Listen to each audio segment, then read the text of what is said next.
Pendant des mois, une entité a tourmenté une jeune fille de 19 ans et sa famille avec des bruits assourdissants, des menaces horribles et une violence indescriptible.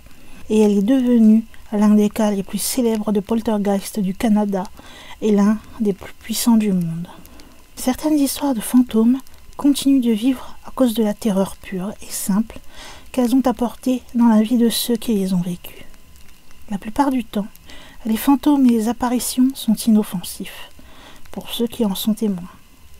Vacillant brièvement en vue d'accomplir une tâche intemporelle ou de transmettre un message à un être cher avant de retomber dans l'inconnu.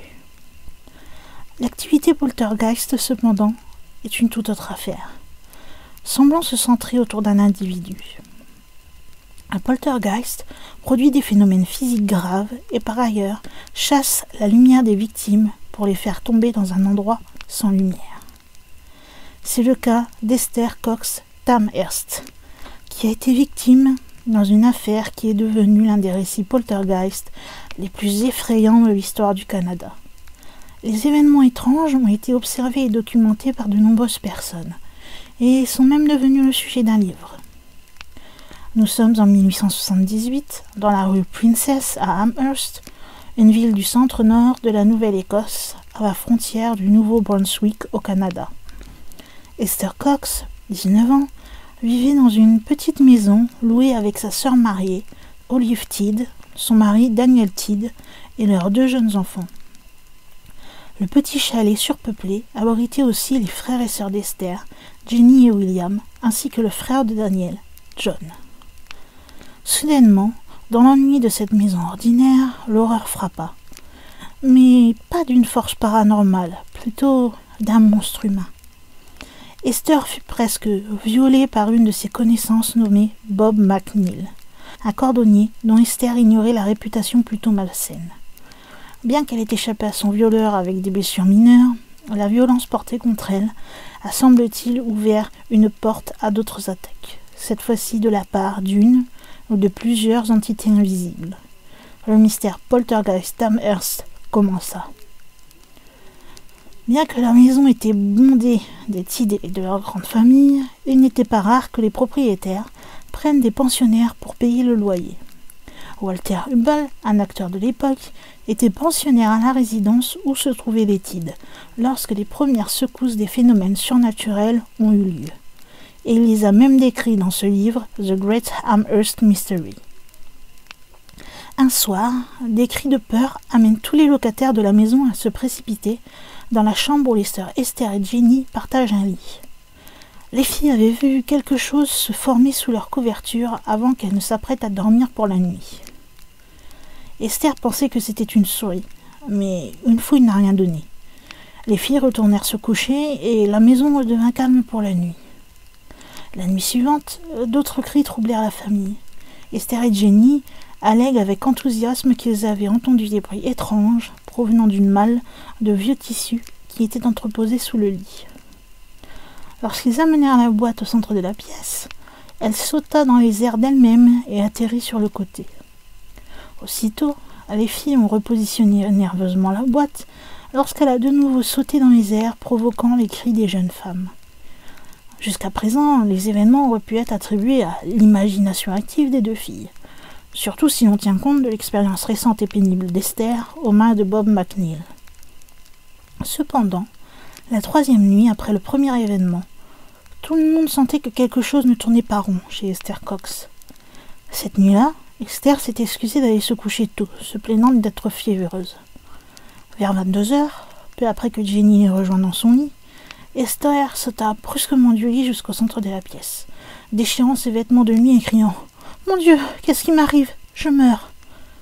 Jenny alluma une lampe et regarda sa sœur, horrifiée de voir que sa peau devenait rouge vif et semblait gonfler de façon anormale.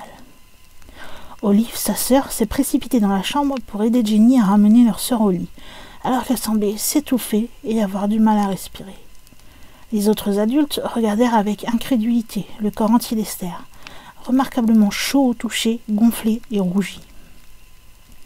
Les yeux d'Esther gonflaient aussi et pleuraient de douleur, craignant d'éclater littéralement dans la pièce à travers sa peau de plus en plus étirée. Puis, sous le lit d'Esther, un bruit sourd et assourdissant, comme un coup de tonnerre, secoua la pièce. 3 autres bruits ont explosé sous le lit, après quoi l'enflure d'Esther a disparu pour ensuite tomber dans un sommeil profond. 4 nuits plus tard, ces terrifiants événements se répétèrent. L'enflure et la torture inexpliquée d'Esther ne s'est terminée que par les bruits orageux sous le lit.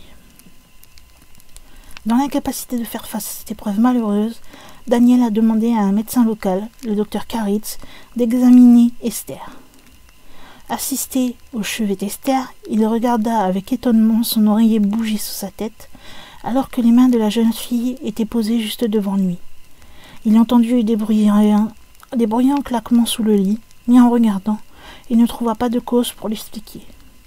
Puis, il vit ses draps jetés à travers la pièce par des mains invisibles.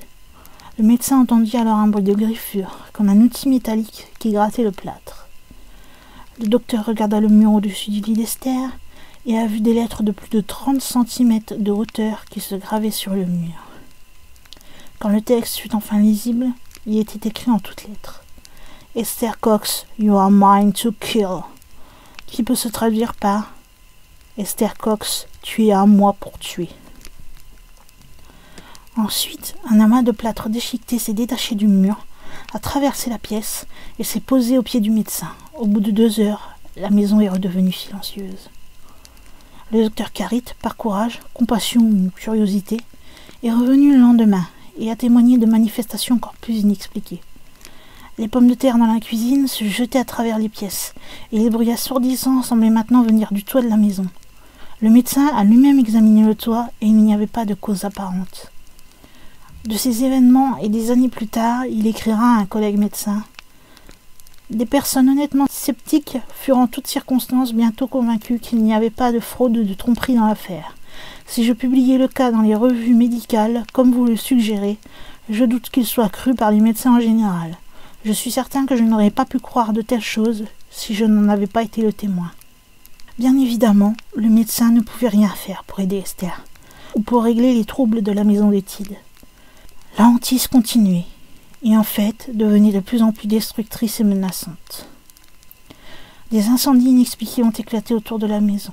Des couteaux et des fourchettes ont été jetés pour se coller violemment dans des boiseries. Des allumettes se sont matérialisées au milieu des chambres pour tomber sur les lits, et celles-ci étaient allumées. Les meubles se déplaçaient d'eux-mêmes, se renversant ou claquant contre les murs. On entendit des sons de claques bruyantes, suivis de l'apparition de marques de doigts rouges sur le visage d'Esther. Les épingles à coudre sont apparues de nulle part et ont été projetées dans le visage d'Esther. Un canif a été arraché de la main d'un garçon du quartier pour se retrouver dans le dos d'Esther.